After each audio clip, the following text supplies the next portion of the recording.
सबका आभार व्यक्त करता हूं। आप केवल 12 या 14 घंटे की बुलावे पे आप सब लोग आए, मैं आपका हृदय से आभार व्यक्त करता हूं। आज आप लोगों से चर्चा करने का एक मुख्य उद्देश्य ये था कि कल जंतर मंतर क्या दिल्ली में एक कॉल दिया गया था और उस कॉल के बाद कल मैं भी वहां गया। मैं वहां जाके देखा कि वहां पे मुझे विश्व हिंदू परिषद के लोग नजर आए, आरएसएस के लोग नजर आए, बीजेपी के लोग नजर आए, लेकिन अन्य पार्टियों के लोग नजर नहीं आए। कांग्रेस के लोग नजर नहीं आए, आम आदमी पार्टी जिसके इतने सारे कार्यकर्ता हैं, भाई गवर्नमेंट बना रखी इसका मतलब उसके बहुत कार्यकर्ता है, वो लोग नहीं नजर आए। जबकि कल का जो कार्यक्रम था वो था कि देश चलेगा संविधान से, केवल देश चलेगा संविधान से, ये पूरा नारा था। ना वो आरएसएस का कार्यक्रम था, ना बीजेपी का कार्यक्रम था, ना विश्व हिंदू परिषद का कार्यक्रम था, ना बजरंग दल का कार्यक्रम था। पूरी तरीके से वो कार्यक्रम देश चलेगा संविधान से इसलिए बुलाया गया था। जो बैनर शेयर हो रहा था सोशल मीडिया में, उसमें भी किसी का नाम नहीं, किसी का पता नहीं, किसी संगठन का नाम नहीं। और वास्तविकता में मुझे भी किसी ने नहीं बुलाया था। मैंने भी सोशल मीडिया में वो बैनर देखा तो मैं चला गया। हमने कहा भाई संविधान से चलेगा इसलिए हम भी चलते हैं। लेकिन जो कुछ हुआ है पिछले 15-20 दिन या 1 महीने के अंदर, उसने बहुत लोगों को जगा दिया। बहुत सारे लोग जग गए। ट्विटर पे खूब ट्रेंडिंग हुई है, फेसबुक पे पोस्ट लिखी गई है, अखबारों में आर्टिकल लिखा गया है। कल तो लाखों की संख्या में लोग सड़क पे भी आए, रैलियां निकली हैं प्रदेश में कई जगह पे, कई जगह हनुमान चालीसा पढ़ा गया है, सब कुछ हुआ है। और ये होना चाहिए, हर तरीके का कार्य होना चाहिए। जहां देश की एकता अखंडता को खतरा हो, वहां हर व्यक्ति को जो जो कार्य कर सकता है, जो सड़क पे आ सकता है उसको सड़क पे आना चाहिए, जो सोशल मीडिया में अपना लिख सकता है उसको सोशल मीडिया में लिखना चाहिए, जो सुप्रीम कोर्ट जा सकता है उसको सुप्रीम कोर्ट जाना चाहिए, जो संसद में इस बात को आवाज उठा सकता है उसको संसद में उठाना चाहिए, जो विधानसभा में इस पर चर्चा कर सकता है उसको विधानसभा में उठाना चाहिए। लेकिन एक बात जरूर मैं कहना चाहूंगा कि मिस्त्री अगर बहुत अच्छा हो, जो घर बनाने वाला मिस्त्री होता है, अगर बहुत अच्छा हो, लेकिन अगर सीमेंट बालू सरिया खराब हो, यानी बिल्डिंग मटेरियल घटिया हो, तो आपको लगता है कि सुरक्षित जो हमारा भवन बनेगा, जो घर बनेगा, वो सुरक्षित हो सकता है क्या? सोचिएगा इसको। हम जिससे वायरिंग कराते हैं घर में इलेक्ट्रीशियन से, वो बहुत एक्सपर्ट हो, बहुत अच्छा हो, लेकिन वायर घटिया क्वालिटी का हो, स्विच घटिया क्वालिटी की हो, इलेक्ट्रिकल की सारी फिटिंग घटिया क्वालिटी की हो, तो क्या घर में जो आपका इलेक्ट्रिक सिस्टम अच्छी तरीके से काम करेगा क्या? हम में से बहुत सारे लोग जिसमें जुड़े हुए हैं, सबके पास ड्राइवर भी होगा। ड्राइवर आपका बहुत अच्छा हो, एक्सपर्ट हो पूरा, लेकिन आपकी गाड़ी घटिया हो, तो आपकी यात्रा सुरक्षित हो सकती है क्या? सोचिए इसको जरा। या ड्राइवर आपका डॉक्टर बहुत अच्छा हो, एक्सपर्ट हो, एमबीबीएस एमडी जो भी है, सब कुछ एक्सपर्ट हो, लेकिन अगर आपकी दवा घटिया हो तो बीमारी रुक सकती है या बीमारी खत्म हो सकती है क्या? जिस तरीके से ड्राइवर बहुत अच्छा हो लेकिन दवा घटिया हो तो बीमारी ठीक नहीं हो सकती, मिस्त्री बहुत अच्छा हो लेकिन बिल्डिंग मटेरियल खराब हो तो घर सुरक्षित नहीं हो सकता, इलेक्ट्रीशियन बहुत अच्छा हो लेकिन इलेक्ट्रिकल की फिटिंग घटिया हो तो अच्छी वायरिंग नहीं हो सकती, प्लम्बर बहुत अच्छा हो लेकिन जो प्लम्बिंग की फिटिंग है, पानी की टोटी, पानी की पाइप, वो घटिया हो तो घर में लीकेज होगा, सीपेज होगा। वैसे ही शासक बहुत अच्छा हो, ईमानदार हो, राष्ट्रभक्त हो, मेहनती हो, 24/7 काम करने वाला हो, लेकिन अगर नियम कानून घटिया हो तो अराजकता खत्म नहीं हो सकती, अपराध खत्म नहीं हो सकता, भ्रष्टाचार खत्म नहीं हो सकता, अलगाववाद खत्म नहीं हो सकता, नक्सलवाद माओवाद खत्म नहीं हो सकता। क्योंकि जब जिस देश में कानून का राज है, आप समझिए इसको, जहां राजतंत्र हो वहां राजा अच्छा हो, बिल्कुल सब अपने आप ठीक चलेगा। लेकिन जहां राजतंत्र न हो बल्कि लोकतंत्र हो, तो और जहां पे कानून का राज हो, तो वहां जब तक कानून अच्छा नहीं होगा तब तक राज अच्छा नहीं होगा। राजा के अच्छे होने से राज अच्छा नहीं हो सकता। राजा लाख अच्छा हो लेकिन राजा का राज तो है ही नहीं है, तो कानून का राज है। तो कानून का राज है तो कानून अच्छा होना चाहिए। और कानून कितना घटिया है इसका मैं आपको एक एग्जांपल देता हूं। वैसे तो मैं सैकड़ों एग्जांपल दे सकता हूं, लेकिन बहुत मुझे और बातें कहनी है, इसलिए मैं बहुत एक एग्जांपल देता हूं। एक व्यक्ति ने कहा 15 मिनट के लिए पुलिस हटाओ, मैं हिंदुस्तान से हिंदुओं को खत्म कर दूंगा। वो आपने भी कानों से सुना होगा और वो वीडियो आंखों से देखा होगा। मैंने भी सुना है, मैंने भी देखा है। और वो कोर्ट में वो वीडियो पेश भी किया गया था पुलिस के द्वारा कि देखो जी ये इनका भाषण है नेताजी का। इसके बावजूद वो बाइज्जत बरी हो गया। इससे और आपको एग्जाम्पल क्या चाहिए कि कानून हमारा घटिया है? इससे और जब बड़ा एग्जाम्पल क्या चाहिए? ऐसे असंख्य एग्जाम्पल है। आजकल मेरे पास एक केस है फ्रेंचाइजी स्कैम का। एक व्यक्ति ने फर्जी कागज बना के 60 कंपनी बनाई। 60 कंपनी बना के हाइपर मार्ट के नाम से, बी मार्ट के नाम से, बिग मार्ट के नाम से, भगवान जाने ऐसे सैलून के नाम से, ऐसे करके उसने 60 कंपनी बनाई। 150 उसने बैंक अकाउंट खोल लिए। भारत पूरे देश भर से उसने लगभग 500 लोगों से ज्यादा 500 से ज्यादा लोगों से पैसे लूट लिए। किसी से 25 लाख, किसी से 50 लाख, किसी से 75 लाख, किसी से 1 करोड़। और मैं पिछले 2 साल से हाई कोर्ट सुप्रीम कोर्ट चक्कर लगा रहा हूं उन लोगों को न्याय दिलाने के लिए, लेकिन न्याय नहीं दिला पा रहा हूं। क्यों? क्योंकि हाई कोर्ट और सुप्रीम कोर्ट भी तो घटिया कानूनों से चल रहा है ना। हाई कोर्ट और सुप्रीम कोर्ट भी घटिया कानूनों से चल रहा है। नार्को पॉलीग्राफ ब्रेन मैपिंग कानून है नहीं। तो मैं बस, वो लोग परेशान हैं, उसमें कई सारे रिटायर्ड लोग हैं जिन्होंने अपना पीएफ निकाल के दे दिया 50 लाख। मतलब उसमें बहुत सारे लोगों ने अपना बैंक बैलेंस जीरो कर दिया। सारा बैंक, उनको लगा भाई ठीक है रिटायर हो गए, 50 लाख देने के बाद एक बिजनेस शुरू हो जाएगा, एक हमारी ग्रोसरी स्टोर शुरू हो जाएगी, तो लाओ दे देते। उसने लिया, लेके भाग गया। और उसमें से कुछ लोगों को बेल भी मिल गई।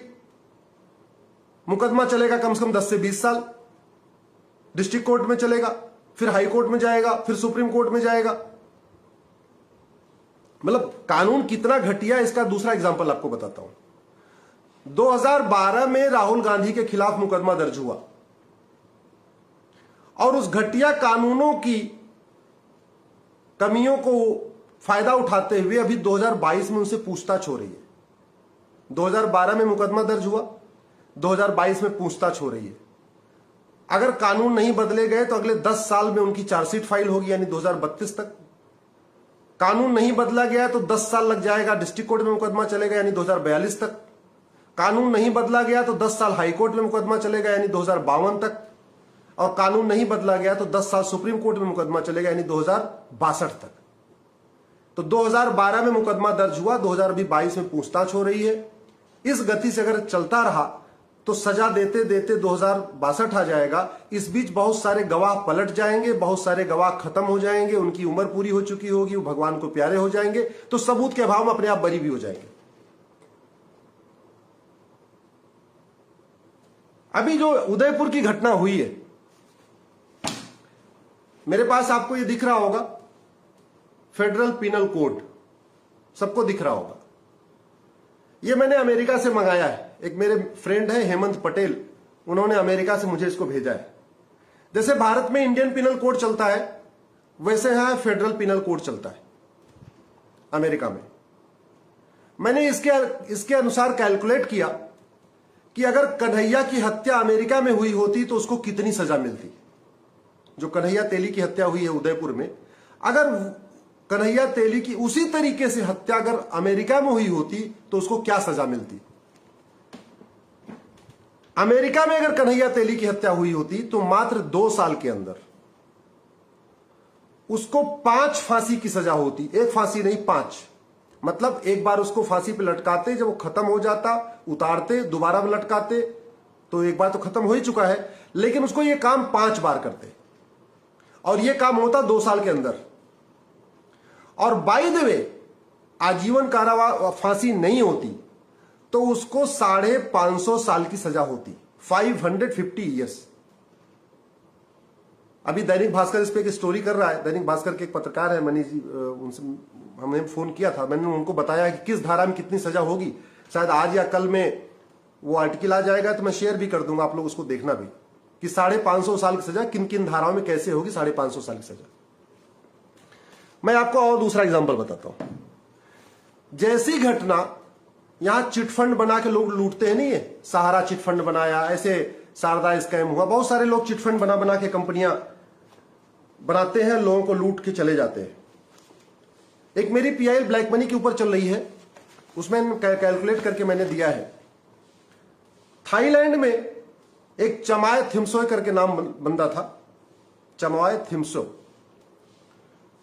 उसने 16,000 लोगों को धोखा दिया था चिटफंड कंपनी बना के। मतलब चिटफंड कंपनी बनाया, पैसा नहीं, वो पैसा डबल करने का वादा करते हैं या ज्यादा ब्याज देने का वादा करते हैं, इस तरीके से। ऐसा करके उसने 16,000 लोगों को, ध्यान रखिए, 16,000 लोगों को धोखा दिया। सहारा ने तो करीब 2-2.5 लाख लोगों को लूटा है। ऐसे और भी बहुत सारी कंपनियां हैं जो किसी ने 500 लोगों को लूटा है, किसी ने 2,000 लोगों को लूटा है, कभी किसी ने 50,000 लोगों को लूटा है। बहुत सारे बिल्डर हैं, वो लॉन्च करते हैं, उसके बाद बुकिंग अमाउंट लेते हैं, 2-2, 3-3 लाख लेते हैं, उसके बाद वो खुद ही अपने आप को डिफॉल्टर घोषित कर देते हैं। थाईलैंड में उस व्यक्ति को, जिसने 16,000 लोगों को बेवकूफ बनाया था, 16,000 लोगों को धोखा दिया था चिटफंड कंपनी बना के, उसको 1,41,078 साल की सजा हुई है। 1,41,078 ईयर्स। आज मैं ये सब बातें थोड़ा इसलिए बता रहा हूं, संडे का दिन है, आपके पास थोड़ा टाइम भी होगा। बहुत सारे सरकार के नुमाइंदे भी आज सोशल मीडिया, हमारे फेसबुक लाइव को देख रहे होंगे, कानून मंत्रालय के लोग भी देख रहे होंगे, गृह मंत्रालय के लोग भी देख रहे होंगे, आईबी के लोग भी लाइव देख रहे होंगे। तो मैं चाहता हूं कि मैं आपसे चर्चा करूं और यह विषय सरकार तक भी पहुंच जाए। इसलिए मैं आपसे बार बार आग्रह कर रहा हूं कि आप इस पोस्ट को शेयर जरूर कर दीजिए, अभी तुरंत शेयर कर दीजिए, जिससे बात आगे बढ़ती रहे, तो आपके भी जो आपके फ्रेंड हैं वो भी इसको देखते रहेंगे। एक व्यक्ति ने यूएस में चीटिंग किया था एक व्यक्ति के साथ। उसको 2014 में, उसका नाम मार्को एंटोनियो उसका नाम है, अमेरिका में, उसको 2014 में 122 साल की सजा हुई है। एक मैक्सिको में जोस लुइस करके बंदा है, उसने 20 लोगों से फ्रॉड किया था, उसको 2035 साल की सजा हुई है। 2035 साल। और जितनी मैं सजाएं बता रहा हूं, ये मैक्सिमम वहां 2 साल में होती है, मैक्सिमम। एक यूएस में ग्रेगरी करके था, ग्रेगरी, उसने डकैती किया था, किडनैप किया और डकैती किया, उसको 11,250 साल की सजा हुई है। इसी तरीके से टर्की में एक आदमी ने किसी का बैंक अकाउंट हैक कर लिया। हमारे यहां तो बैंक के अकाउंट हैक करना, कार्ड को उसको क्लोन बनाने ला और एटीएम से लोगों से फर्जी तरीके से पैसा निकालना हमारे यहां तो आम बात है। टर्की में एक व्यक्ति ने ऐसे काम किया था, किसी का बैंक अकाउंट से फर्जी तरीके से फ्रॉड किया था, उसका पैसा निकाला था, उसको 335 साल की सजा हुई है। ऐसे बहुत एग्जांपल है। मैं आने वाले टाइम में फेसबुक पे पूरी लिस्ट डाल दूंगा। मेरे पास करीब 200 लोगों की ऐसी इस तरीके की सजा का लिस्ट है। और अगर आप गूगल करना चाहें तो गूगल भी कर सकते हैं। इसकी हेडिंग है list of prisoners sentence more than 100 years. अगर आप गूगल करेंगे तो आप खुद भी देख सकते हैं कि ऐसे लोग जिनको 100 साल से ज्यादा सजा है, वो गूगल पे विकिपीडिया के लिंक है, आप खुद भी देख सकते हैं, मैं खुद भी डाल दूंगा। अभी मैं अपने मूल विषय पे आता हूं। जो कुछ भारत में हुआ, अभी कन्हैया की हत्या हुई जिस तरीके से, जिहादी तरीके से, और उसके बाद उमेश कोल्हे की हुई अमरावती में, ये पहली हत्या नहीं है। ऐसी सैकड़ों हत्याएं हो चुकी हैं। और जब जब हत्या होती है तो 5-6 चीजें हर बार की जाती हैं। क्या किया जाता है? एक, ट्विटर पे ट्रेंडिंग होती है, justice for Kamlesh Tiwari, justice for Shivam बादल, जस्टिस फॉर कमले Gangaram, justice for doctor Narang, justice for Ratanlal, justice for Rinku Sharma, ऐसे एक ट्विटर ट्रेंडिंग चलती है। जिस दिन हत्या हो जाएगी उस दिन चलेगी, उसके अगले दिन, कई बार अगले दिन भी चलती है। जिस दिन हत्या होती है उसके बाद फेसबुक पे उसकी फोटो शेयर की जाती है, उसके बारे में खूब लिखा जाता है और बाकी होती है। जिस दिन हत्या होती है उसके 1-2 दिन के अंदर कैंडल मार्च भी होता है। हत्या जिस दिन होती है उसके 2-3-4 दिन के अंदर जिस शहर में हत्या होती है उस शहर में लोग सड़क पे भी आते हैं और फांसी की मांग करते हैं। हत्या हो जाती है, अगर बहुत लार्जर स्केल पे होती है तो 2-4 शहरों में हो जाती है। आप मुझे बताइए 1990 में जो कश्मीर का नरसंहार हुआ, जिसमें लाखों लोग, हजारों लोग मारे गए और लाखों लोग पलायन किए, उस 1990 से, मैं 1990 के पहले इसलिए नहीं जा रहा हूं कि इसमें बहुत सारे यंग लोग हैं, इतिहास नहीं पता, इसलिए मोपला की घटना, इसकी घटना, उसकी घटना, मैं उस पर नहीं जाता हूं। लेकिन 1990 चूंकि मूवी भी आ गई तो लोगों ने मूवी भी देख रखा है कि किस तरीके का वहां नरसंहार हुआ। कश्मीर नरसंहार से अब तक 2022 तक, कन्हैया तेली तक, उमेश कोल्हे तक हजारों लोग मारे गए, हजारों लोग मारे गए। आप मुझे कोई एक एग्जाम्पल बताइए कि जहां किसी को फांसी हुई हो, एक एग्जाम्पल बताइए। क्यों नहीं हुई फांसी? अच्छा, हम इतने इमोशनल हैं कि जब कोई ऐसी बात होती है तो हम ट्रेंडिंग भी करते हैं, फेसबुक पे लिखते भी हैं, कैंडल मार्च भी करते हैं और फांसी की मांग भी करते हैं, लेकिन कभी ये नहीं कहते कि भैया फांसी पीले हुई क्यों नहीं। जैसे कल भी लाखों की संख्या में दिल्ली में लोग आए, सब कह रहे थे देश चलेगा संविधान से, लेकिन मैं सोच रहा था कोई ये भी कहेगा कि हाँ भाई संविधान लागू करो जो बचा हुआ 20%, किसी ने कहा नहीं वहां पे, बस कह रहे देश चलेगा संविधान से, देश चलेगा संविधान से। अरे भैया संविधान का सब कुछ लागू कर दिया, संविधान की आत्मा लागू ही नहीं किया। 20% संविधान बचा हुआ है जो देश की एकता अखंडता के लिए जरूरी, वो लागू ही नहीं हुआ, बाकी सब लागू हो गया। मैं ऐसे आप दूसरे एग्जाम्पल देता हूं कि आप ये कह दो कि पूरी शरीर तैयार हो गई, बस इसमें शरीर का दिल लगाना, हार्ट लगाना बाकी है, आंख लगाना बाकी है, कान लगाना बाकी है, नाक लगाना बाकी है, पूरी बॉडी तैयार है, तो किस काम की वो शरीर? हम कह रहे हैं देश चलेगा संविधान से, देश चलेगा संविधान से, और संविधान का मूल स्वरूप जो सबसे पहले लागू होना चाहिए था शुरुआत के 10 साल 15 साल में, वो लागू ही नहीं हुआ। उस पर मैं एक एक करके चर्चा करूंगा, एक एक करके चर्चा करूंगा, लेकिन अभी मैं एक मोटा मोटा बात कर रहा हूं। राजू मारा गया, कृष्णा मारा गया, शिवम मारा गया, बादल मारा गया, नीलेश मारा गया, कमलेश मारा गया, गंगाराम मारे गए, डॉक्टर नारंग मारे गए, रतनलाल मारे गए, अभिजीत मारे गए, रामलिंगम मारे गए, रिंकू शर्मा मारे गए, ध्रुव त्यागी मारे गए, चंदन गुप्ता मारे गए, बंधु प्रकाश मारे गए, रचित जाट मारे गए, प्रियंका रेड्डी मारी गई, अंकित शर्मा मारे गए, अंकित सक्सेना मारे गए, दिलवर नेगी मारे गए, हिना तलरेजा मारी गई, ट्विंकल शर्मा मारे गए, किशन भरवाड़ मारे गए, कमलेश तिवारी मारे गए, निकिता राजपूत मारे गए। जब जब ये नाम मैंने लिया, अभी कन्हैया तेली मारे गए, और ये मैंने कुछ नाम लिए जो मुझे सोशल मीडिया से मिले, बाकी सारे जितने लोग मारे जाते सबका थोड़ी आ जाता है, सबका है। मैं वो उन नामों को ले रहा हूं जिन पे मीडिया में चर्चा हो चुकी है। मारे गए तो हजारों लोग, किसी को भी सजा नहीं हुई। क्यों नहीं हुई? आपको लगता है कि केवल ट्विटर पे ट्रेंडिंग कराने से उनको सजा मिल जाएगी, फांसी की मांग करने से उनको सजा मिल जाएगी, सड़क पे कैंडल लाइट लेके निकलने से सजा मिल जाएगी, या उसके परिवार को आर्थिक मदद करने से उसको न्याय मिल जाएगा? मैं ये नहीं कह रहा हूं कि ये सब गलत है, मैं कह रहा हूं ये सब होना चाहिए। ट्विटर पे ट्रेंडिंग होना चाहिए, फेसबुक की पोस्टिंग होनी चाहिए, कैंडल लाइट भी निकलना चाहिए, रैलियां भी निकलनी चाहिए, हनुमान चालीसा भी पढ़ना चाहिए, सब काम करना चाहिए, उसके परिवार को आर्थिक मदद भी देना चाहिए। लेकिन सवाल यह है कि ये सारा करने से क्या अपराधियों के मन में खौफ होता है क्या? ये सब कर लेने के बाद अपराध रुक रहा है क्या? सवाल यह है। कानून दवा की तरीके काम करता है, इसको समझिए ध्यान से। कानून दवा की तरीके काम करता है। जैसे दवा अच्छी होती है तो बीमारी बढ़ती है, बीमारी घटती है, दवा अच्छी होती है तो बीमारी घटती है, और दवा घटिया होती है तो बीमारी बढ़ती है। उसी तरीके से कानून अच्छा होता है तो भ्रष्टाचार, अपराध, जिहाद, मजहबी उन्माद, नक्सलवाद, माओवाद, कट्टरवाद, चरमपंथ सब रुकता है, सब कम होता है। और कानून घटिया होता है तो ये सब बढ़ता है।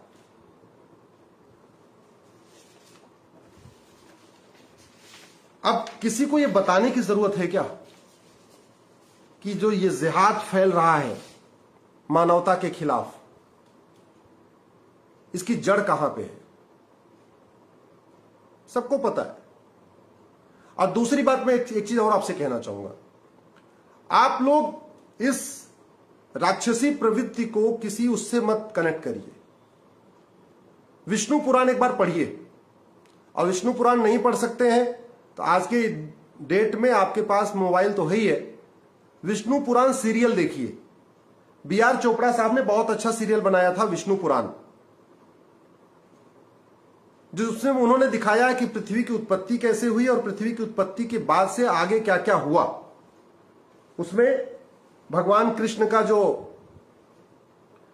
जन्म हुआ है, अवतार हुआ है, वहां तक दिखाया गया है। और उसमें जो महाभारत में, ये बी.आर. चोपड़ा साहब ने बनाया जिन्होंने महाभारत बनाया था, और जो कृष्ण बने थे नीतीश भारद्वाज जी, वही उसमें विष्णु पुराण में परशुराम बने हैं। तो उसमें आपके अवतार दिखाया है, पहला अवतार क्या हुआ, दूसरा अवतार क्या हुआ, तीसरा अवतार क्या हुआ, चौथा अवतार क्या हुआ। एक बार देखिएगा, आप देखेंगे तो आपको भी ये बात समझ में आ जाएगी कि ये जो राक्षसी प्रवृत्ति है ये आज की नहीं है। ये राक्षसी प्रवृत्ति जब से पृथ्वी पैदा हुई उसके बाद से शुरू हो गई। जैसे पृथ्वी बनी उसके बाद से दो सोच हो गई। एक वर्ग क्या है, एक सोच क्या थी, सर्वधर्म संभाव, विश्व बंधुत्व, वसुधैव कुटुंबकम, नारी तू नारायणी, सबका साथ सबका विकास, समता, समानता, समरसता। एक सोच ये। दूसरी सोच क्या थी, एको हम द्वितीयो नास्ति। और इस सोच में विश्व बंधुत्व, वसुधैव कुटुंबकम, समता, समानता, समरसता, नारी तू नारायणी वाली जो सोच थी, और एको हम द्वितीयो नास्ति, इस सोच में पृथ्वी की उत्पत्ति के बाद से ही युद्ध शुरू हो गया था। पहले हम उसको देव दानव युद्ध कहते थे, फिर मानव राक्षस युद्ध कहने लग गए, अब हम उसको कहते हैं कि आईएस लड़ रहा है, या ऐसे बहुत सारे संगठन है। आप एक बार गूगल करिएगा, डेजिनेटेड टेररिस्ट ग्रुप, मैं वो भी आपको पढ़ के बता देता हूं, गूगल करिएगा डेजिनेटेड टेररिस्ट ग्रुप। वो आतंकवादी संगठन जो कि डेजिनेटेड है, मतलब सरकारों के द्वारा बैन किए गए हैं। इसका नाम है अब्दुल्ला आजम ब्रिगेड। ये अब्दुल आजम अपने आजम खान साहब नहीं, ये बाहर का आतंकवादी संगठन, इसका नाम ही है Abdullah Azzam brigade. Abu Sayyaf, Aden Abyan, Al Haramain, Al Itihaad, Al Murabitoun, Al Nusra, Al Qaeda, Ansar al Sharia, Ansar al Islam, Ansar Dine, armed Islamic group of Algeria, league of partition, Boko Haram, Egyptian Islamic jihad, Haqqani network, हरकत उल जिहाद, हरकत उल मुजाहिदीन, हरकत Sam, Jamiat ul इंसार, Hayat Tahrir, Jihad union, Islamic movement of Uzbekistan, Islamic state of Greater Sahara, Islamic state of Iraq and Iran, Islamic state of West Africa, जैसे मोहम्मद, जैसे अल मुजाहिरीन, जमात अंसरुत तौहीद, जमातुल नसरा, जमातुल अहरार, जेमिया इस्लामिया, जुंदे अलस्का, जुंदे खलीफा, कतिबद इमाम, Lashkar Taiba, Lashkar Jhangvi, Libyan Islamic fighting group, Morocco Islamic group, movement of jihad, Mujahideen Indonesia, society for Islamic heritage, Tehreek Taliban, Turkistan Islamic party. ऐसे ये वो संगठन है। आप Google करिएगा, विकिपीडिया पे इसका डिटेल मिल जाएगा, list of designated terror group. ये जितने टेररिस्ट ग्रुप है इसमें एक समानता है, सबका नाम या तो उर्दू में है या अरबी में है। और अगर आप सबका लोगो जाके देखेंगे, इनके लोगों में भी चांद तारे बने हुए हैं। लेकिन फिर भी मैं कहता हूं कि भाई इसको आप मजहब से मत जोड़िए, क्योंकि हमारे देश में एपीजे अब्दुल कलाम साहब भी हुए। हमारे इनफैक्ट मेरी पॉपुलेशन कंट्रोल की पीआईएल है, उस पॉपुलेशन कंट्रोल की पीआईएल में मेरे साथ फिरोज अहमद बख्त हैं, अंबर जैदी हैं। मेरी यूनिफॉर्म सिविल कोड की पीआईएल है, उसमें दानिश इकबाल है। मतलब मेरे अलावा और भी लोगों ने पीआईएल किया हुआ है। फिरोज अहमद बख्त ने किया हुआ है, अंबर जैदी ने किया हुआ है, निगहत अब्बास ने किया हुआ है। लड़के लड़की की शादी की उम्र बराबर हो, मेरी पीआईएल है। उसमें एक दूसरी पीआईएल आई है उसका नाम है अब्दुल मन्नान, वो राजस्थान के रहने वाले हैं। तो इसलिए मैं कह रहा हूं, इसको आप यूं समझिए, ये माना कि जितने टेररिस्ट ग्रुप हैं सबका इस्लाम से संबंध है, सबका इस्लाम से संबंध है, फिर भी सभी मुसलमानों को आतंकवादी मानना ठीक नहीं होगा। मैंने अपना एग्जांपल दिया, मेरी कई सारी ऐसी पीआईएल हैं जिसमें और भी पीआईएल आई है, उसमें कुछ मुस्लिम्स भी आए हुए हैं। तो इसको एक तरफा ये कह देना ठीक नहीं रहेगा, मैं आपको फैक्चुअली इसलिए करेक्ट करना चाहता हूं। सवाल केवल यह है कि जो हो रहा था तुर्की में, अब वो भारत में भी होने लग गया। जो यमन में, कांगो में, ईरान और इराक में हो रहा था, जिस तरीके से गुस्ताखे रसूल की एक सजा सरतन से जुदा, वो भारत में हो रहा है। जो सूडान में, इजिप्ट में, सीरिया में, बांग्लादेश में, फिलीपींस में, सोमालिया में, पाकिस्तान में, नाइजीरिया में, उज्बेकिस्तान में, अफगानिस्तान में हो रहा था, वो भारत में भी होने लग गया।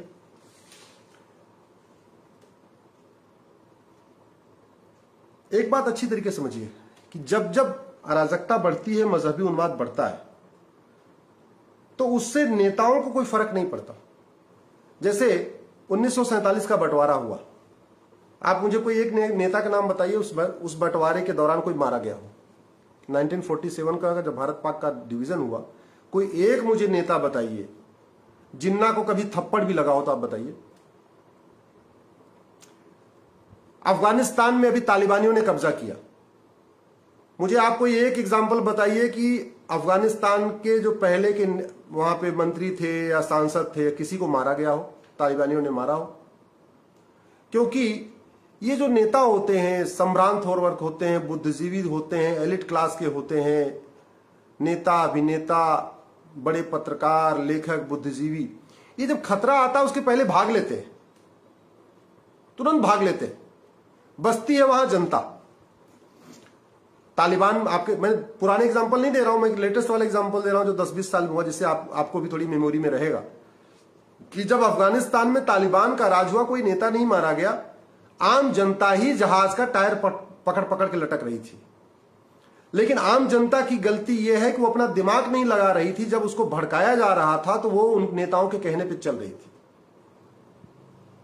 पाकिस्तान का विभाजन हुआ, इतने लोग मारे गए। हालांकि पाकिस्तान का विभाजन करना तो मजबूरी हो गई थी, क्योंकि उस समय जो सिचुएशन थी, अगर विभाजन नहीं करते तो शायद और मुसीबत बढ़ जाती। ऐसा मेरा मानना हो सकता है, मैं गलत भी हूं।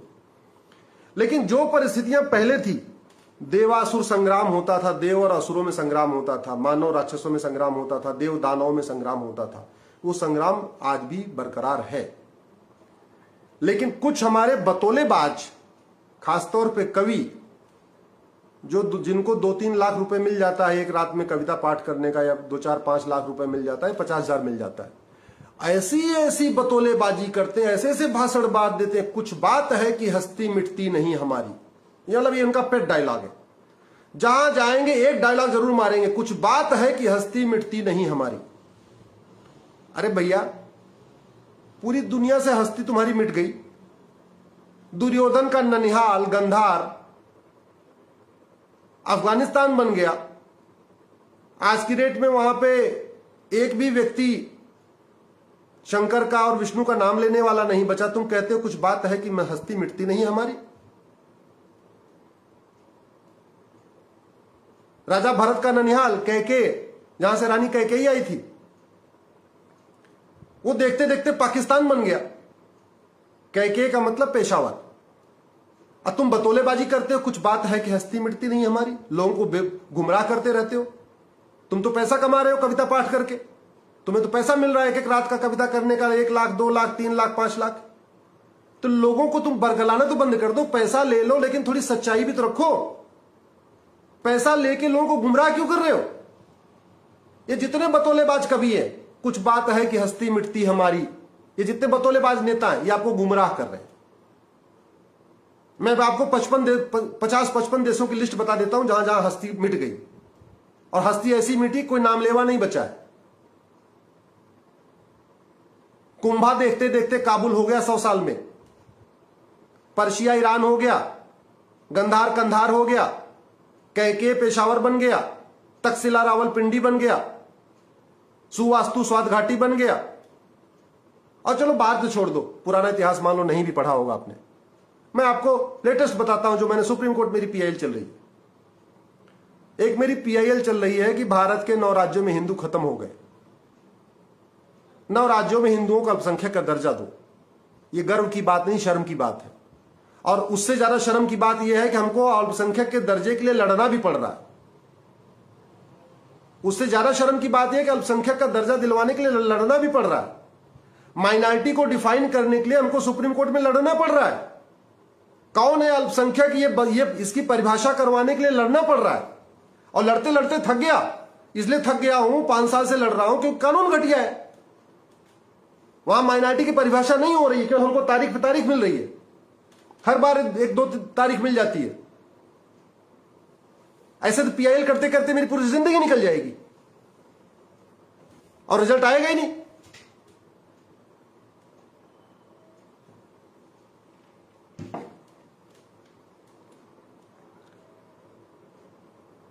इस देश में हां, तो 9 राज्यों में हिंदू खत्म हो गए। लद्दाख में 1% बचे हैं, लक्षद्वीप में 2% बचे हैं, मिजोरम में 2% बचे हैं, कश्मीर में 2% बचे हैं, नागालैंड में 8% बचे हुए हैं, मेघालय में 11% बचे। ऐसे भारत के 9 राज्यों में खत्म हो गए और उनको माइनॉरिटी माना भी नहीं जाता। मतलब लक्षद्वीप में 2% हिंदू हैं, वो माइनॉरिटी नहीं कहलाते। 97% मुस्लिम में माइनॉरिटी कहलाते। कश्मीर में 2% हिंदू हैं, माइनॉरिटी नहीं कहलाते। 96% 7% मुस्लिम माइनॉरिटी कहलाते। नागालैंड में 8% हिंदू बचे हैं, वो माइनॉरिटी नहीं कहलाते। 88% वहां क्रिश्चियन है, वो माइनॉरिटी कहलाते। मेघालय में 11% हिंदू है, वो माइनॉरिटी नहीं कहलाते। 80% के आसपास जो वहां पे क्रिश्चियन है, वो माइनॉरिटी कहलाते। तो ये तो स्टेट वाइज हो गई 9 राज्यों की। भारत में 750 जिले हैं। अगर आप डिस्ट्रिक्ट वाइज चलो तो 200 जिलों में हिंदू 50% से कम हो चुके हैं। 200 जिलों में 750 टोटल जिले, उसमें से 200 जिले, यानी 30% जिलों में हिंदू माइनॉरिटी हो गए। बंगाल के 14 जिले हिंदू माइनॉरिटी, असम के 9 जिलों में हिंदू माइनॉरिटी। और उन 200 जिलों की बात मैं जो कर रहा हूं, उन 200 जिलों में सर्वधर्म समभाव काम नहीं करता। ये जो सर्वधर्म समभाव की बतौलेबाजी करते रहते हैं आके नेता, अभिनेता, लेखक, बुद्धिजीवी, उनको मैं जरूर बताना चाहूंगा कि उन 200 जिलों में संविधान काम नहीं करता, केवल कागजों पे है संविधान। उन 200 जिलों में नियम कानून काम नहीं करता। उन 200 जिलों में पुलिस एफआईआर नहीं लिखती। उन 200 जिलों में हिंदू पलायन कर रहा है। उन 200 जिलों में होली दिवाली हिंदू खुल के खुशी खुशी घर के बाहर नहीं मनाता, घर के अंदर दुबक दुबक के मनाता है। उन 200 जिलों में उनकी लड़कियों को उठाया जा रहा है। ये सोच कहां से आई? मैं फिर से कह रहा हूं, इसको मजहब से मत करिए। ये 2 सोच है। एक सोच है एको हम द्वितीयो नास्ति। एक सोच है वसुधैव कुटुंबकम, सर्वधर्म समभाव, नारी तू नारायणी, समता, समानता, समरसता, सबका साथ सबका विकास। तो अगर ये समता, समानता, समरसता, सर्वधर्म समभाव, वसुधैव कुटुंबकम बहुत अच्छी सोच है, तो ये अच्छी सोच पूरी दुनिया से खत्म क्यों हो रही है? भारत के 200 जिलों में खत्म क्यों हो गई? क्योंकि इसको बचाने के लिए हम कभी सड़क पे नहीं आए। हम इतने ज्यादा दल गुलाम हो गए, हम इतने ज्यादा नेताओं के गुलाम हो गए, हम इतने ज्यादा पार्टियों के गुलाम हो गए, हमने कभी सोचा ही नहीं कि जो राक्षसी प्रवृत्ति बढ़ रही है ये सबके लिए खतरा है। इसका एग्जाम्पल मैंने कल देखा। दिल्ली में कहा गया था कि सब लोग आइए संविधान के लिए, संविधान के पक्ष में। आए कौन वहां? केवल आरएसएस, बीजेपी, बजरंग दल, विश्व हिंदू परिषद। क्यों भैया? वो बीजेपी कार्यक्रम तो नहीं था, विश्व हिंदू परिषद कार्यक्रम नहीं था, वो कार्यक्रम तो सबका था। बात वहां यह थी कि संविधान को बचाना है तो सबको आना चाहिए था, लेकिन नहीं आए लोग। तो ये जो लोग नेताओं दल गुलामी जो चल रही है, एकदम पीक पे है, ये खत्म कैसे होगी आप लोग सोचना। मैं आप लोगों से आने वाले टाइम में पर डे एक बार चर्चा करूंगा। एक आप लोगों से आग्रह है कि अगर मैं पर डे आपसे जुड़ना चाहूं तो कौन सा समय उपयुक्त रहेगा, ये मुझे एक बार कमेंट में डाल दीजिएगा। रात को 9 बजे ठीक रहेगा, रात को 8 बजे ठीक रहेगा, 8:30 बजे ठीक रहेगा, या 9:30 ठीक रहेगा, जो टाइम ठीक लगे। क्योंकि मैं आपसे अगले 1 महीने तक पर डे जुड़ना चाहता हूं। 1 महीने पर डे क्यों जुड़ना चाहता हूं, अब मैं आपको कारण बताता हूं। आपको याद होगा मैंने पिछले साल 8 अगस्त को जंतर मंतर पे कार्यक्रम किया था, जिसके बाद मैं जेल भी गया था। जेल क्यों गया मुझे आज तक समझ में नहीं आया, क्योंकि मैं तो वहां 12 बजे चला गया था, वीडियो शाम को 4 बजे बना था। जिन लोगों ने वीडियो में कहा वो नारा लगाया था उनको मैं कभी जानता नहीं, उनसे कभी मिला नहीं, उनको कभी देखा नहीं था। मैं वहां से चला गया 12 बजे। उसके बाद कुछ लोग आते हैं 3 साढ़े 3 4 बजे, वो नारा लगाते हैं, नारा लगा के वहां से। अब मेरे जाने के बाद कोई वहां नारा लगाए, कोई कुछ करे तो मैं क्या कर सकता? कुछ नहीं कर सकता मैं तो। फिलहाल उसके लिए भी मैं एक दिन तिहाड़ होके आया था। वो 8 अगस्त फिर आ रही है। 8 अगस्त मैं डेट इसलिए कह रहा हूं कि 8 अगस्त को क्विट इंडिया मूवमेंट की एनिवर्सरी है। भारत छोड़ो आंदोलन जो शुरू हुआ था, भारत छोड़ो आंदोलन, उसकी वर्षगांठ है 8 अगस्त को। हमने पिछली बार जंतर मंतर पे कार्यक्रम किया था। तो मुझे आप लोगों से अभी आप लोग कमेंट मत करिए, अगर हो सके तो पेन पेपर नोट कर लीजिए, क्योंकि कुछ चीजें अभी मैं आपसे आग्रह करूंगा एक बार नोट कर लें बाद में, क्योंकि बहुत सारे लोग कमेंट कर रहे हैं। तो मैं तो आपसे आग्रह करूंगा, अभी 5-6 चीजें मुझे आपसे फीडबैक लेनी है, अगर आप उसको नोट कर लें और बाद में कमेंट करें तो और अच्छा रहेगा। पहला तो मैं आपसे पर डे जुड़ना चाहता हूं फेसबुक और यूट्यूब के माध्यम से। एक दिन फेसबुक, एक दिन यूट्यूब, एक दिन फेसबुक, एक दिन यूट्यूब। दोनों पे इसलिए कह रहा हूं कि कुछ लोग, बहुत सारे लोग यूट्यूब पे ज्यादा कंफर्टेबल फील करते हैं, और यूट्यूब का फायदा ये भी होता है कि यूट्यूब की लिंक शेयर करना बड़ा आसान होता है। जो आदमी ट्विटर पे नहीं है, जो आदमी फेसबुक पे नहीं है, वो भी यूट्यूब देख लेता है। तो मेरा पहला आपसे आग्रह यह है कि अभी इस बातचीत के बाद आप लोग मेरा यूट्यूब का जो लिंक है एक बार गूगल कर लीजिएगा। अश्विनी उपाध्याय यूट्यूब चैनल अगर आप सर्च करेंगे तो एक मेरा यूट्यूब लिंक मिल जाएगा आपको, या मैं थोड़ी देर के बाद यहां पोस्ट भी कर दूंगा। तो एक तो जुड़ने का टाइम आप लोग मुझे कंफर्म कर दीजिए, रात को 8 बजे, 8:30 बजे, 9 बजे, 9:30 बजे, 10 बजे, जो भी आप कमेंट कर देंगे मैं देख लूंगा। जहां मैक्सिमम लोग जिस पे सहमत होंगे उसी के आसपास में एक टाइम ही रखूंगा, आधे घंटे पर डे का। दूसरा, 8 अगस्त जो भारत छोड़ो आंदोलन की वर्षगांठ है वो मंडे को पड़ रहा है। मैं एक कार्यक्रम आप लोगों के माध्यम से करना चाहता हूं आप लोगों के साथ। अब वो 8 अगस्त को मंडे वाले दिन करे या एक दिन पहले ही कर ले 7 अगस्त को, जिस दिन संडे पड़ रहा है। तो एक दूसरा आप लोग ये कंफर्म कर लीजिए, अभी नोट करते जाइए भैया। मैं 5-6 चीजें मैं आप लोगों से आग्रह कर रहा हूं। पहला तो ये कि टाइमिंग पर डे आपसे कनेक्ट होने का, जहां मैं आपको जिहाद जो एक कैंसर हो चुका है इसका मैं एक एक करके समाधान बताऊंगा। ये जिहाद जो है कोई ये जुकाम नहीं है कि एक दवा खाने से ठीक हो जाएगा, कोई बुखार नहीं है दो गोली खाने से ठीक हो जाएगा, कोई ये सरदर्द नहीं है कि आपने सेराडॉन खा लिया तो ठीक हो जाएगा। ये जिहाद कैंसर है, और ये कैंसर चौथे स्टेज में आ चुका है। चौथे स्टेज में कैसे पहुंच गया मैं आपको उसका एग्जाम्पल भी बताऊंगा। और आपको इसलिए समझना जरूरी है कि जब तक आप इसको समझेंगे नहीं जिहाद चौथे स्टेज पे आ गया, तब तक शायद वो बड़ी आपको क्लियर नहीं होगी। वो मैं आने वाले टाइम एक एक दिन एक एक रात को चर्चा भी करूंगा, प्रॉब्लम की चर्चा करूंगा, सोल्यूशन की चर्चा करूंगा। क्योंकि दिक्कत ये हो रही है कि इलेक्ट्रॉनिक मीडिया में केवल तू मैं हो रही है, आरोप प्रत्यारोप हो रहा है, नूरा कुश्ती हो रही है समस्याओं के ऊपर, बस समस्या की चर्चा हो रही है, मूल कारण समाधान की चर्चा नहीं हो रही। तो मैं आप लोगों से अपनी बात रखूंगा, आप लोगों से कमेंट भी लूंगा, आप लोगों के ओपिनियन को भी ठीक करूंगा। आपकी जो ओपिनियन आएगी उसको अपने शामिल कर लूंगा। हो सकता है कुछ आप लोगों की ऐसी भी राय आ जाए जिसमें पीआईएल हो सकती है, तो मैं पीआईएल भी करूंगा। जो मैं कर सकता हूं करूंगा। मैं सांसद तो हूं नहीं कि मैं जाके वहां प्राइवेट मेंबर बिल पेश करूं। मैं सांसद भी नहीं हूं कि मैं जाके लोकसभा या राज्यसभा में कुछ बोलूं। तो न मैं विधायक हूं कि विधानसभा में कोई आवाज उठा सकूं, न मैं सांसद हूं लोकसभा राज्यसभा में उठा सकूं।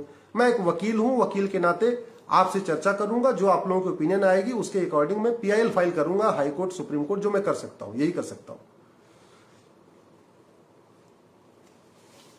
दूसरा, तो पहला तो एक आपकी फीडबैक ये चाहिए थी मुझे कि पर डे कब जुड़े। दूसरा, मुझे आप लोगों से एक बहुत विनम्र निवेदन है। आप लोग बिना कोई भेदभाव किए, इसको बहुत ध्यान से समझिए, बिना कोई भेदभाव किए, जाति, भाषा, क्षेत्र, ना कोई भेदभाव मत करिए। आप अपने फेसबुक पे 5000 लोगों को जोड़िए, 5000 लोगों को जोड़िए। इस पेज पे जाके पहले तो अपना फेसबुक आप 5000 लोगों को जोड़ लीजिए। 5000 जोड़ने क्यों कह रहा हूं कि अभी मेरे इस समय फेसबुक पे 6 लाख लोग हैं। 6 लाख में से चलो मान लेते हैं 1 लाख निष्क्रिय आदमी है, ये भी मान लेते हैं। तो 5 लाख लोग हम मान लेते हैं सक्रिय हैं। अब आप लोग भी अगर 5-5 हजार लोगों को जोड़ लो और उस 5,000 में से मानते हैं कि 1,000 लोग निष्क्रिय हैं, यानी जो आपके फ्रेंड हैं 5,000 उसमें से 1,000 एकदम इनएक्टिव है, निष्क्रिय है, तो 4,000 मान लीजिए आपके सक्रिय हैं। आप अगर 5 लाख लोग जो हमसे जुड़े हुए हैं, ये सब लोग 4-4 हजार सक्रिय लोगों को जोड़ लें तो मेरे 5 लाख और इंटू आपके 4,000, मैं अपने 6 लाख में से 1 लाख निकाल देता हूं कि वो निष्क्रिय लोग हैं। मैं 5 लाख लोगों को मानता सक्रिय हूं। आप 5,000 लोगों को अपने फेसबुक पे फ्रेंड बनाइए। फेसबुक पे इसलिए कह रहा हूं कि ट्विटर पे कौन आपको फॉलो करे ना फॉलो करे आपके हाथ में नहीं है, लेकिन फेसबुक पे फ्रेंड रिक्वेस्ट भेजना आपके हाथ में है। तो मैं आपसे आग्रह यह करता हूं कि बिना किसी डर, बिना किसी भय, बिना किसी उसके, सबको आप फ्रेंड बनाते जाइए। ना उसमें जाति देखिए, ना उसका क्षेत्र देखिए, ना उसकी भाषा देखिए, ना धर्म देखिए। आप केवल उसको फ्रेंड बनाइए। एक बार 5,000 बना लीजिए, उसमें ज्यादा जो बदमाशी करे, जो राक्षसी प्रवृत्ति का, उसको बाहर निकाल देना। आप क्या दिक्कत है, वो आपके हाथ में रहेगा ना, उसको ब्लॉक कर लेना। लेकिन एक बार बनाइए तो पहले, जो आदमी राक्षस हो उसको बाहर निकालिएगा, नए आदमी को जोड़ लीजिएगा। लेकिन अभी आप आंख बंद करके 5,000 लोगों को जोड़ लीजिए। तो अगर मेरे 5 लाख लोग और आप सबके 4-4 हजार लोग, 5 लाख इंटू 4,000, ये हो गया भाई साहब 200 करोड़। भारत की जनसंख्या तो 150 करोड़ है। अगर हम इस सिस्टम पे काम करें तो यानी पूरी दुनिया में 200 करोड़ लोगों तक हमारी आपकी आवाज पहुंचेगी। यानी भारत के बाहर भी जो लोग बैठे हैं, दुबई में, अरब में, कुवैत में, अमेरिका, ब्रिटेन, न्यूजीलैंड में, वहां तक भी अपनी आवाज पहुंच जाएगी, अपनी बात पहुंचेगी। हम क्या करने वाले हैं, क्या चलने वाले हैं। तो पहला, टाइमिंग का कंफर्म हो गया 8 या 9 बजे, वो मैं देख लूंगा एक बार। दूसरा, आप सब लोगों से मैं हाथ जोड़ के निवेदन कर रहा हूं, इसमें कोई मेहनत नहीं करना। आपको मैं कहीं बुला नहीं रहा हूं, आपको दिल्ली आने की जरूरत नहीं, कहीं कुछ करने की जरूरत नहीं। केवल आप 5,000 लोगों को जोड़िए, बस जोड़ते जाइए, जोड़ते जाइए, जोड़ते जाइए। जो बदमाशी करेगा उसको ब्लॉक करते जाइएगा, जो बदमाशी करेगा उसको ब्लॉक करते जाइएगा। लेकिन अभी एक बार जोड़ लीजिए पहले। तो अगर आप सब लोग, जो लोग मेरे फेसबुक पे जुड़े हुए हैं 5 लाख लोग, सब लोग 4-4 हजार लोगों को एक्टिव कर ले तो 5 लाख इंटू 4,000 हो गया 2 करोड़। दूसरा मेरा रिक्वेस्ट है, जैसे आप हमारे स्पेस से जुड़े हुए हैं तो उस पेज पे आपने फॉलो किया होगा, उसी में देखिएगा एक ऑप्शन आता है, invite your friends to like this page. Exactly ये लिखा होता है। जब भी आपने से मेरा फेस लाइक कर लिया, उसी पे आप देखिए यहां पर ऑप्शन आता है, invite your friends to like this page. वो 3 बिंदी होती है, देखिए जरा, जहां पे मेरा पेज आएगा, जहां फॉलोइंग लिखा है, उस फॉलोइंग के राइट साइड में 3 बिंदी बनी हुई है। उस 3 बिंदियों पे आप दबाएंगे तो वहां ऊपर ऑप्शन आता है ब्लॉक, सर्च, इनवाइट फ्रेंड। तो इनवाइट फ्रेंड कर देंगे तो एक बार अपने आप सारे फ्रेंड्स को भी इनवाइट कर दीजिएगा, कोई वो भी उसमें से इस पेज को आके लोग लाइक कर ले। तो क्या होगा, फिर आपको बार बार बुलाना भी नहीं पड़ेगा। आपके बहुत सारे दोस्त सीधे सीधे हमारे पेज पे आ जाएंगे, जो पर डे रात को 9 बजे जुड़ जाया करेंगे। हम ये क्यों कर रहे हैं इसको समझिए। क्योंकि इस देश में हम और आप ज्यादातर वो बात समझते हैं जो अखबारों में लिखा जाता है। लेकिन आप मुझे बताइए, अखबार में प्रॉब्लम छपती है या प्रॉब्लम का समाधान छपता है? आप अखबार पढ़ते हैं, अखबार में तो केवल प्रॉब्लम होती है, कहां मारा गया, कहां चोरी हुई, कहां लूट हुई, कहां झपटमारी हुई, कहां जिहाद हुआ, कहां लफ्जियाद हुआ, कहां धर्मांतरण हुआ, कहां धोखे से विवाह, यही लिखा रहता है। तो आप सब लोग केवल प्रॉब्लम प्रॉब्लम प्रॉब्लम प्रॉब्लम सब लोग पढ़ते रहते हैं, वहां कहीं समाधान तो नहीं लिखा होता। हम आपसे पर डे रात को 8 बजे समाधान की बात करेंगे, कोई हम प्रॉब्लम की बात नहीं करेंगे। प्रॉब्लम बताने के लिए अखबार है, सोशल मीडिया है, ट्विटर है, और सबसे ज्यादा प्रॉब्लम बताने के लिए अपना ये इलेक्ट्रॉनिक मीडिया है। ये आपको प्रॉब्लम बताते रहेंगे। प्रॉब्लम सुनना हो, शाम को 1 घंटे आप कोई न्यूज चैनल उठा के देख लीजिए, आपको आराम से प्रॉब्लम पता चल जाएगी। तो मैं प्रॉब्लम की बात नहीं करूंगा, और चूंकि प्रॉब्लम की बात हो रही है इसीलिए समाधान हो नहीं रहा, समस्याएं ठीक नहीं हो रही, इसलिए मैं केवल और केवल समाधान की बात करूंगा, और एक दिन में एक समाधान की बात करूंगा। अगले 30 दिन के अंदर, 30 दिन क्या बचा हुआ है, अभी तो आज 10 तारीख हो गई, 7 तारीख को अपना कार्यक्रम रहेगा, 8 तारीख को, तो अपने पास जितना भी बचा हुआ है 25-30 दिन, मैं पर डे आपसे चर्चा करूंगा। दूसरा, मेरी अपनी एनालिसिस है, भारत में केवल दो काम हो जाए। एक 1947 के पहले बने कानून सारे खत्म हो जाए। 15 अगस्त 1947 को देश आजाद हुआ था। 15 अगस्त 1947 तक के उसके पहले बने हुए कानून खत्म हो जाए और उनकी जगह दुनिया के अच्छे अच्छे कानूनों को लागू कर दिया जाए। क्या कानून बने वो मैं आपसे चर्चा करूंगा। आपसे यह भी बताऊंगा कि ये इस विषय पे अमेरिका में कौन सा कानून है, इस विषय पे सिंगापुर में क्या कानून है, इस विषय में फ्रांस में क्या कानून है, इस समस्या के समाधान के लिए चीन में क्या ये कौन सा कानून है, मैं आपसे चर्चा करूंगा। तो दो काम हो जाए, 15 अगस्त 1947 के पहले बने कानून खत्म हो जाए, उनकी जगह अच्छे कानून बन जाए, और दूसरा संविधान का जो 20% बचा हुआ हिस्सा है वो लागू हो जाए। 20% संविधान बचा हुआ है। तो अगले 25 दिन के अंदर मैं आपसे 10 दिन संविधान के उन हिस्सों पे बात करूंगा जो बचा हुआ है, जो तुष्टीकरण के कारण वोटजीवी नेताओं ने, सत्ताजीवी नेताओं ने लागू नहीं किया। 10 से 12 दिन उस पर चर्चा करूंगा और 10 से 12 दिन मैं उन कानूनों पे चर्चा करूंगा जो अंग्रेजों ने बनाए हमारे संस्कृति को खत्म करने के लिए, सनातन धर्म को बर्बाद करने के लिए, भारत और भारतीय संस्कृति को खत्म करने के लिए। एक बार उन पे करेंगे। तो हम अगले 25 दिन तक आपसे पर डे चर्चा करेंगे। तो निवेदन यह है कि आप अपने 5-5 हजार फेसबुक फ्रेंड बना लीजिए। दूसरा मेरा निवेदन है, आप मेरे YouTube चैनल से कनेक्ट हो जाइए। YouTube चैनल पे भी जाना जरूरी है, YouTube से। और बड़े दुख की बात होती है कि जो लोग बतौलेबाजी करते हैं, केवल हवा हवाई बातें करते हैं, तू मैं करते हैं, मैं देख रहा हूं उनके ट्विटर पे भी लोग 20-20 लाख लोग हैं जो केवल कुछ नहीं करते, केवल चुटकुला सुनाते, कुछ बात है कि हस्ती मिटती नहीं हमारी, ऐसी बतौलेबाजी करते और कुछ नहीं करते, केवल पैसा लेके फिल्म बनाते हैं या म्यूजिशियन है, सिंगर है। उनके यहां भी लोग 20 लाख 30 लाख लोग फेसबुक पे हैं। उनके कुछ ऐसे भी हैं यूट्यूबर जो आपको केवल समस्या बताएंगे, जिहाद हो गया, ये हो गया, वो हो गया, हत्या हो रही है, ये हो रही है, वो भी समाधान नहीं बता रहे। उनके यूट्यूब पे भी 10-10 लाख हुए, 15-15 लाख लोग हैं। मुझे अपना ट्विटर का नंबर नहीं बढ़ाना, लेकिन मैं ये चाहता हूं कि जो बात मैं कह रहा हूं वो सही बात ज्यादा से ज्यादा लोगों तक पहुंचे। वो ज्यादा से ज्यादा लोग तक तभी पहुंचेगी जब ज्यादा से ज्यादा लोग मेरे फेसबुक से जुड़े रहेंगे, जब ज्यादा लोग मेरे यूट्यूब से जुड़े रहेंगे, जब ज्यादा लोग मेरे ट्विटर से जुड़े रहेंगे। मैं इसलिए सांसद नहीं बनना चाहता कि मैं सांसद बन के मुझे पेंशन मिल जाए और वेतन मिल जाए और भत्ता मिल जाए। भगवान की दया से मैं अगर ये पीआईएल करना छोड़ दूं तो मैं हर महीने 1 करोड़ रुपए कमा सकता हूं। मैं केवल पीआईएल करना बंद कर दूं, पीआईएल करना छोड़ दूं तो महीने में 1 करोड़ रुपए मैं सुप्रीम कोर्ट से कमा सकता हूं। साल के 10 से 12 करोड़ रुपए मैं आराम से कमा सकता हूं सुप्रीम कोर्ट और हाई कोर्ट से, अगर मैं पीआईएल करना छोड़ दूं और अपने काम में लग जाऊं, वकालत करना शुरू कर दूं। लेकिन आपको पता है कि मैं 2007 की गाड़ी अब चेंज कर रहा हूं। 2007 की वैगनार मेरे पास आज तक है जो एक्सपायर हो रही है। एक सज्जन है, मेरे बड़े अच्छे मित्र हैं, उनका नाम नहीं लेना चाहूंगा, नहीं क्या पता उनको अच्छा लगे बुरा लगे।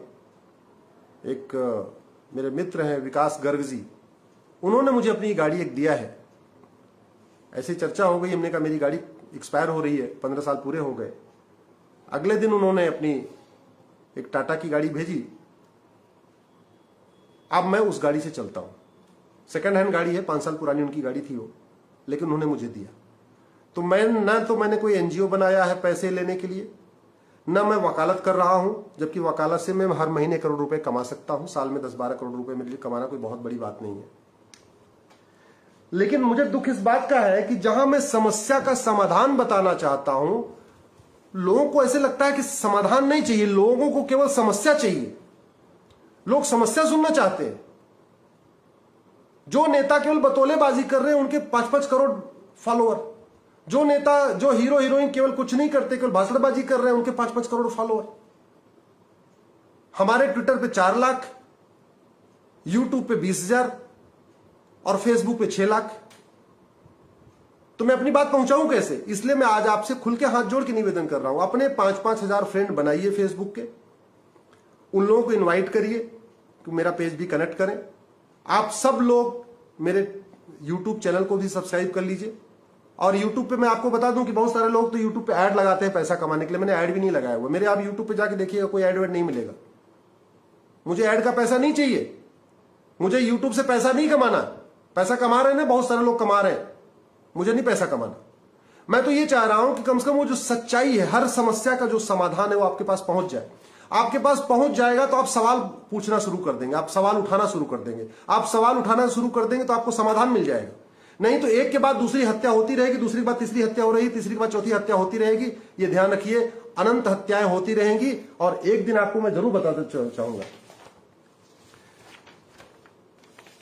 ये जो मजहबी उन्माद है ना, आपके घर पे कब पहुंचेगा शायद आपने सोचा नहीं होगा। मैं आपको एग्जांपल देता हूं। 1947 का विभाजन हुआ। अगर राज कपूर को पता होता कि हां मुझे भागना पड़ेगा, तो बाकायदा अपना हीरा जवाहरात, पैसा, कपड़े उपड़े लेके बाकायदा बैग एंड बैगेज भागते। अगर हमें पता हो जाए कि भाई 24 घंटे बाद हमें अपने घर से पलायन करना है, तो मैं नंगे पांव थोड़ी भागूंगा, नंगे बदन थोड़ी भागूंगा, अंडरवियर पहन के थोड़ी भागूंगा। अगर मुझे पता चल जाए कि आज 10 जुलाई है और मुझे 11 जुलाई को भागना है या 12 जुलाई को भागना है, तो मैं आराम से सारा अपना जितना जरूरी सामान है, मैक्सिमम सामान तो लेके भागूंगा ना। आखिर क्या कारण था कि राज कपूर नंगे पांव भागे वहां से? क्या कारण था यश चोपड़ा, प्रेम चोपड़ा, गुलजार, सुनील दत्त, ये लोग सब कुछ छोड़ के भागे, अपना कुछ भी नहीं ले पाए अपने साथ? आखिर क्या कारण था कि लाला अमरनाथ, मिल्खा सिंह, खुशवंत सिंह सब कुछ छोड़ के भागे? कोई पैजामा पहन के भागा, कोई अंडरवियर पहन के भागा, कोई नंगे पांव भागा, कोई चप्पल पहन के भागा। आखिर हमारे मनमोहन सिंह जी जो भूतपूर्व प्रधानमंत्री हैं, क्या कारण है सब कुछ छोड़ के भाग आए?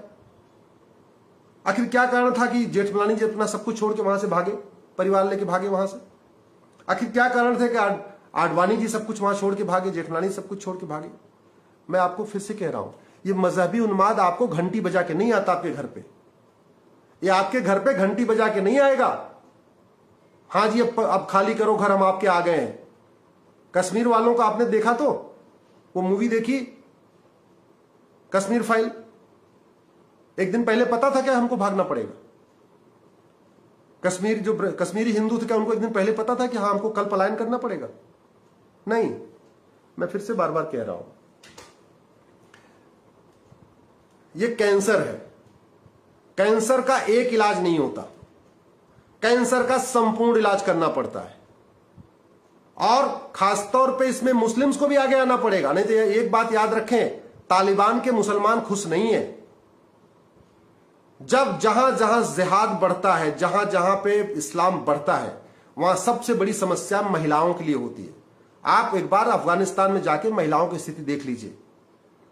जिस अफगानिस्तान में रानी गांधारी का स्वयंवर हुआ था, उस अफगानिस्तान में बहन बेटियां स्कूल नहीं जा सकती हैं। आपको महिलाओं की स्थिति देखना है तो आप जहां पे भी, सीरिया में जाकर देख लीजिए, ईरान में देख लीजिए, इराक, पर्शिया, इतना खुशहाल, इतना एडवांस कंट्री, उस जमाने में महिलाएं स्कर्ट और टॉप पहना करती थी। आप जरा देख लीजिए जब ईरान बना, महिलाओं की क्या क्या बुरा हाल कर रखा है। पाकिस्तान में जाके देख लीजिए महिलाओं की क्या हालत है, बांग्लादेश में जाके देख लीजिए महिलाओं की क्या हालत है, बाकी छोड़ दीजिए, बंगाल के बॉर्डर की जिले देख लीजिए महिलाओं की क्या हालत है। ये भैया हिंदू मुस्लिम का विषय नहीं है, दो संस्कृतियों का विषय है। एक संस्कृति, एक सोच क्या कहती है, महिला पुरुष सब बराबर है, हिंदू मुसलमान सब बराबर है, सबके अंदर आत्मा है, सबके अंदर परमात्मा है, सबके अंदर भगवान है। दूसरी संस्कृति, दूसरी सोच क्या कहती, नहीं, महिला पुरुष बराबर नहीं है, बेटियां दोयम दर्जे की होती हैं, जो बेटा होता है वो उच्च होता है। ये gender justice, gender equality, dignity, integrity, humanity, ये सब तभी तक है, ये संविधान भी तभी तक है जब तक यहां हिंदू बहुसंख्यक है। जिन 200 जिलों में हिंदू अल्पसंख्यक हो गया है, वहां संविधान काम नहीं करता, पुलिस काम नहीं करती, नियम कानून नहीं करता, कानून काम नहीं करता, महिलाएं वहां स्वतंत्र नहीं है, महिलाएं दूसरे दर्जे की नागरिक बन चुकी है। तो इसको हिंदू मुस्लिम का विषय नहीं है, ये दो संस्कृतियों का विषय है। एक संस्कृति कहती है सब समान है, दूसरी संस्कृति नहीं, मुस्लिम ही अच्छा है, गैर मुस्लिम काफिर है, ये दूसरी संस्कृति है। तो हमें उस संस्कृति से लड़ना है, और उस राक्षसी संस्कृति से लड़ने का काम केवल हिंदुओं का नहीं है, सबको लड़ना चाहिए। उस राक्षसी संस्कृति से लड़ने का काम केवल हिंदू, जैन, बौद्ध, सिख का नहीं है, सबको लड़ना चाहिए। मुस्लिम्स को भी लड़ना चाहिए, क्योंकि वो संस्कृति आएगी तो उनका भी नुकसान होगा। तालिबान में कोई हिंदू नहीं बचा हुआ है, क्यों नहीं तालिबान बड़ा खुश हो गया? और अब तो तालिबान ने एक नया एग्जाम्पल दे दिया कि आतंकवादी भी देश के राजा बन सकते हैं हथियारों के बल पे। एक नया उन्होंने अब तो नई सोच दे दिया। तो इसलिए मैं कह रहा हूं, दो तीन बातें। संविधान 100% लागू करना जरूरी है। मैं आपसे चर्चा करना चाहता हूं कि वो संविधान में क्या क्या आर्टिकल बचा हुआ है, वो कौन कौन से अंग्रेजी कानून है जिनको खत्म करना जरूरी है। लेकिन मेरा ये कहना है कि 15 अगस्त 1947 के पहले बने सारे कानून खत्म हो जाए। जब दंड कठोर होता है और दंड जल्दी मिलता है तो अपराध भी कम होता है, अराजकता कम होती, मजहबी उन्माद कम होता है। इसका एग्जाम्पल मैं आपको दे रहा हूं। चीन का राष्ट्रपति हमारे प्रधानमंत्री से ज्यादा काबिल नहीं है। चीन का राष्ट्रपति हमारे प्रधानमंत्री से ज्यादा ईमानदार नहीं है, ज्यादा मेहनती नहीं है, ज्यादा राष्ट्रभक्त नहीं है। लेकिन चीन में वो समस्या नहीं है, लेकिन भारत में समस्या है। जो समस्या भारत में है वो अमेरिका में नहीं है। क्या आपको लगता है अमेरिका का राष्ट्रपति हमारे प्रधानमंत्री से ज्यादा ईमानदार है, ज्यादा मेहनती है, ज्यादा राष्ट्रभक्त है? नहीं। अंतर क्या है? हमारा शासक, हमारे प्रधानमंत्री अच्छे हैं, लेकिन हमारा कानून घटिया है, हमारा नियम घटिया है, हमारी व्यवस्था घटिया है। हमारे गुलामी के कानून आज भी चल रहे हैं, हमारी गुलामी की सोच नहीं निकली है, हमें अच्छी सही बात पढ़ाई नहीं जा रही है। तो इसलिए पुलिस रिफॉर्म जरूरी है, जुडिशियल रिफॉर्म जरूरी है, एजुकेशन रिफॉर्म जरूरी है, इलेक्शन रिफॉर्म जरूरी है, एक देश एक दंड संहिता जरूरी है, एक देश एक नागरिक संहिता जरूरी है। ऐसी बहुत सारी चीजें क्या क्या जरूरी है, मैं उस पर एक करके चर्चा करूंगा। आज आप लोगों से केवल इतना कहना था। आप सब लोग इतने जुड़े, 1 घंटे का टाइम हो चुका है। मुझे पता है संडे का मैंने आपसे टाइम ले लिया।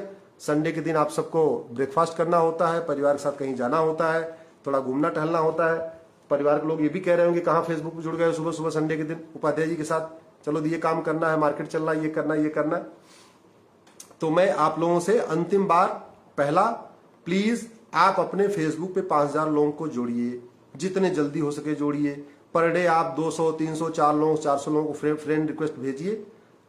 जिनकी फ्रेंड रिक्वेस्ट आ रही है उनको एक्सेप्ट करिए, आप खुद भी भेजिए। उसमें कोई आंख बंद करके फ्रेंड रिक्वेस्ट भेजिए। जाति, धर्म, भाषा मत देखिए, क्षेत्र मत देखिए। सभी धर्मों को जोड़िए, सभी जातियों को जोड़िए, सभी क्षेत्र के लोगों को जोड़िए, मैक्सिमम जोड़िए। हमारा टारगेट है 200 करोड़ लोगों तक इसी फेसबुक के माध्यम से पहुंचना।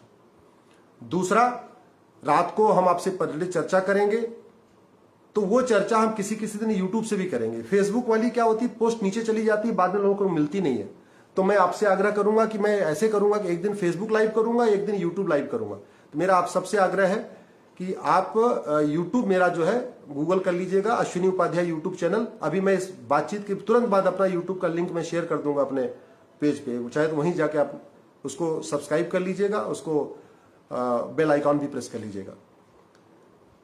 7 अगस्त को अब अंतिम सवाल यह है कि जो कार्यक्रम करना है 8 अगस्त को मंडे के दिन करें या 7 अगस्त को संडे के दिन करें।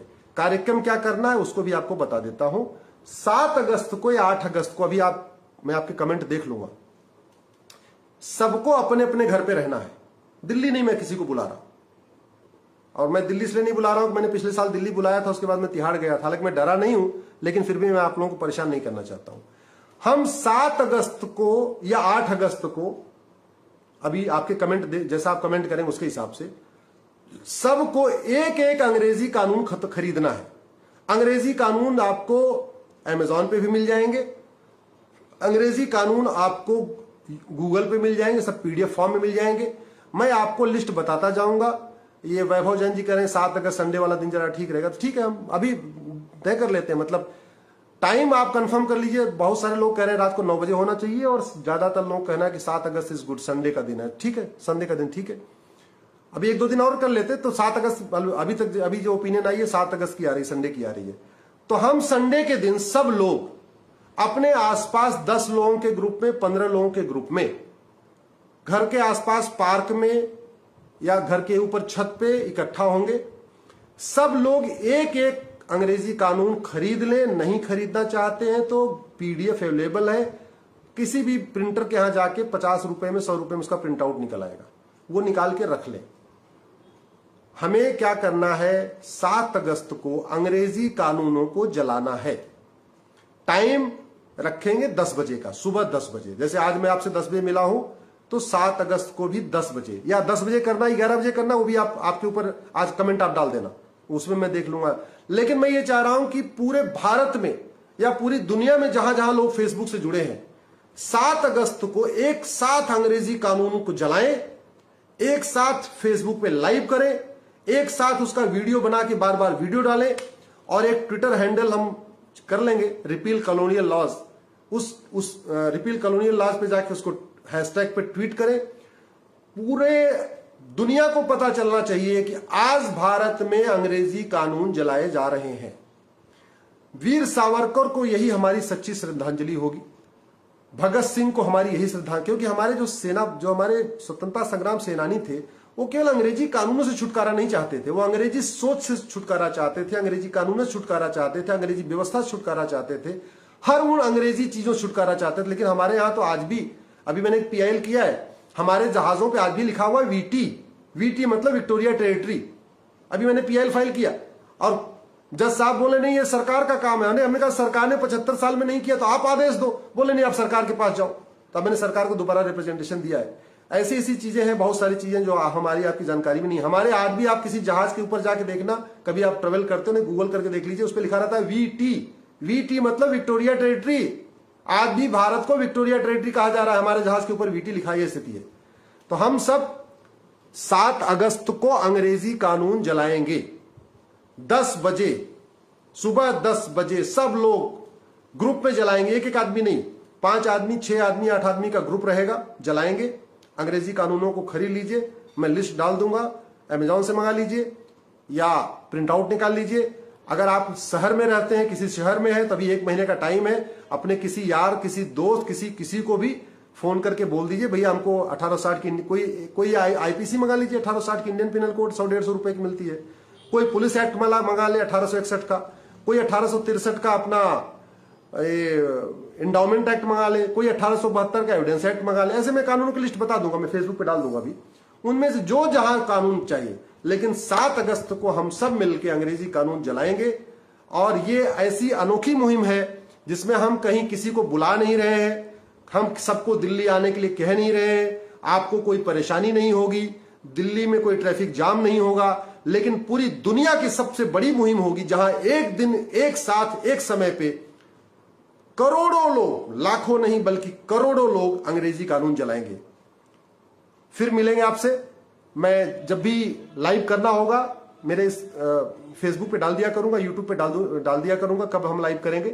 कोशिश करेंगे आज रात से शुरू कर दूं, अगर आज रात नहीं तो कल रात से शुरू कर देंगे। टाइमिंग ज्यादातर लोगों का 9 बजे कहना है, तो ठीक है 9 बजे रखते हैं, 9 बजे शुरू करेंगे, कार्यक्रम शुरू करेंगे।